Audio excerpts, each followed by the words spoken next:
बच्चों, let's read this question.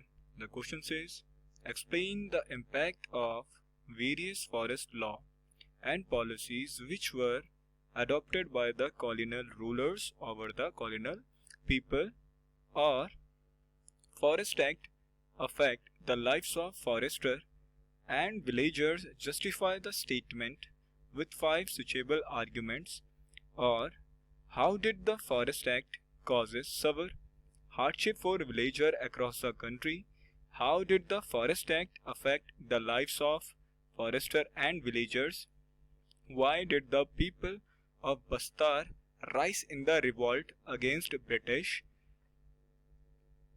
Or write any 5 ways by which British regulated the life of the forest society in India. देखो यहाँ पर जितने भी question और में दिए गए ये लगभग सारे क्वेश्चन सिमिलर है। जैसे देखो हम सबसे पहले वाले की बात करते हैं, देखो लिखा है ना, explain the impact of various forest law and policies which were adopted by the colonial rulers over the colonial people. देखो यहाँ पर क्या करना है, यहाँ पर भी हमें फॉरेस्ट लॉ का है ना, लिखा है ना, फॉरेस्ट लॉ का हमें क्या करना है, इम्पैक्ट बताना है, किसके ऊपर, कॉलोनियल पीपल्स के ऊपर। यहाँ पर भी देखो यही बताना है। दूसरे वाले और में देखो, दूसरे वाले क्वेश्चन में देखो लिखा है ना, forest act affect the lives of forester and villagers, justify the statement with 5 suitable arrangement. इसमें भी वही बताना है कि जो भी तुम्हारा कॉलोनियल रूलर्स के द्वारा जो भी फॉरेस्ट एक्ट लागू किए गए थे उस पर फॉरेस्टर्स पर, है ना, जो जंगल के लोग थे उन पे क्या इम्पैक्ट था। देखो ये थर्ड वाला जो और वाला क्वेश्चन है इसमें भी यही बताना है, में भी सेम है। देखो लिखा है ना, how did the forest act causes severe hardship for villager across the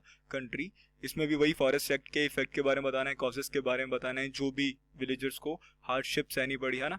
fourth वाले में अगर आप देखोगे तो उसमें भी वही है। देखो लिखा है ना, how did the forest act affect the lives of forester and villages, है ना, कैसे जो है फॉरेस्ट एक्ट जो है वहाँ के फॉरेस्टर और विलेजर्स के लाइव्स को अफेक्ट कर रहा है। और अगर आप देखोगे फिफ्थ वाला तो भी क्वेश्चन उसमें भी यही है, लिखा है ना, why did the people of Bastar rise in revolt against the British, है ना, कैसे जो है बस्तार के जो लोग हैं, है ना, वो क्या कर रहे हैं, तुम्हारे ब्रिटिश के खिलाफ रिवॉल्ट में आए। और जो लास्ट है देखो लिखा है ना, right any 5 veg by which British regulated the life of the forest society in India. और वो 5 वेज बताने जिसमें ब्रिटिशरों ने क्या करा, रूल्स और रेगुलेशन लागू कर फॉरेस्ट सोसाइटी पर कंट्रोल करा। तो हमने देखा कि जितने भी क्वेश्चन थे सारे क्वेश्चन सिमिलर थे।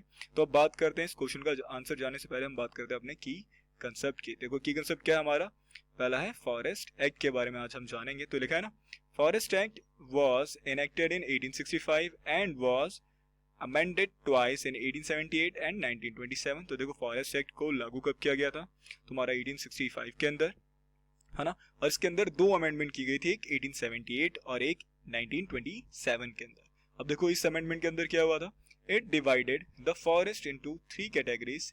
इसके अंदर फॉरेस्ट को 3 कैटेगरीज के अंदर डिवाइड किया गया था, जिसमें सबसे पहला है रिजर्व, दूसरा है protected, third one is village forest. देखो अब बात करते हैं, क्वेश्चन में हमसे पूछा था ना कि कैसे जो है फॉरेस्ट लॉ या फिर फॉरेस्ट पॉलिसी जो थी वो कॉलोनियल पीपल पर अफेक्ट कर रही थी, है ना। ये हमने देखा था, तरह तरह के क्वेश्चंस पूछे हुए थे, लेकिन सारे क्वेश्चन में सब कॉमन जो था वो यही था कि कैसे जो है फॉरेस्ट लॉ, फॉरेस्ट पॉलिसी जो है वो कैसे क्या कर रही है, तुम्हारा लोगों को अफेक्ट कर रही है। देखो सबसे पहला पॉइंट है वेरियस रेस्ट्रिक्शंस के कारण। देखो क्या है, the forest act meant severe hardship for villager across the country. After the act, all their forest activities like cutting wood for their house, grazing their cattle, collecting fruits and roots, hunting and fishing become illegal. देखो पहला जो था वो था various restriction. देखो लिखा है ना, फॉरेस्ट एक्ट के अंदर क्या था, जो भी लोग हैं, लिखा है ना, सवर हार्डशिप फॉर विलेजर। देखो कुछ जो था हार्डशिप लगाई गई किनके ऊपर, विलेजर्स के ऊपर, ताकि जितने भी जब ये एक्ट जब लागू किया गया ना तो जितनी भी उनकी फॉरेस्ट एक्टिविटीज थी, है ना, जैसे तुम्हारा कटिंग ऑफ वुड हो गया, है ना, तुम्हारा ग्रेजिंग हो गया, कैटल्स ग्रेजिंग हो गया, या फिर वो फ्रूट्स वगैरह कलेक्ट करने के लिए, रूट वगैरह के लिए, हंटिंग के लिए, फिशिंग के लिए, सारी चीजें क्या हो गई थी, इलीगल बन चुकी थी, है ना, after the various restriction. Second क्या है हमारा, इम्पैक्ट ऑन कल्टीवेशन। देखो दूसरा क्या इम्पैक्ट पड़ा, कल्टीवेशन पर इम्पैक्ट पड़ा। देखो लिखा है ना, shifting cultivation was the most common cultivation practiced by the people, but this was banned because European forester regarded as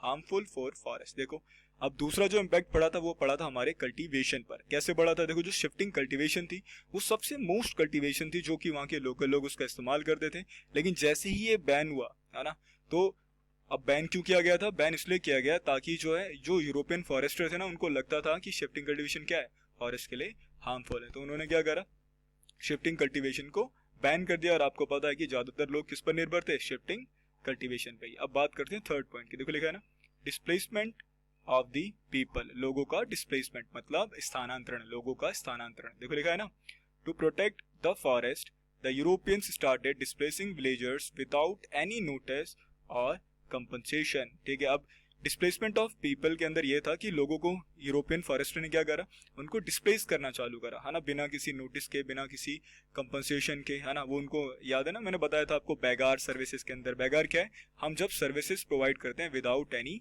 payment. देखो थर्ड, वेरियस टैक्सेस। देखो अब उन पर वेरियस टैक्सेस इम्पोज कर दिए गए, है ना। देखो लिखा है ना, Europeans started imposing heavy taxes on.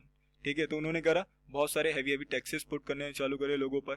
फिर है अगला, लॉस ऑफ लाइवलीहुड, है ना, लोगों का जो जीवन यापन था वो भी क्या होने लगा, अफेक्ट होने लगा। देखो लिखा है ना, European started giving a large European trading firms the sole right to trade in forest, grazing and hunting by local people were restricted.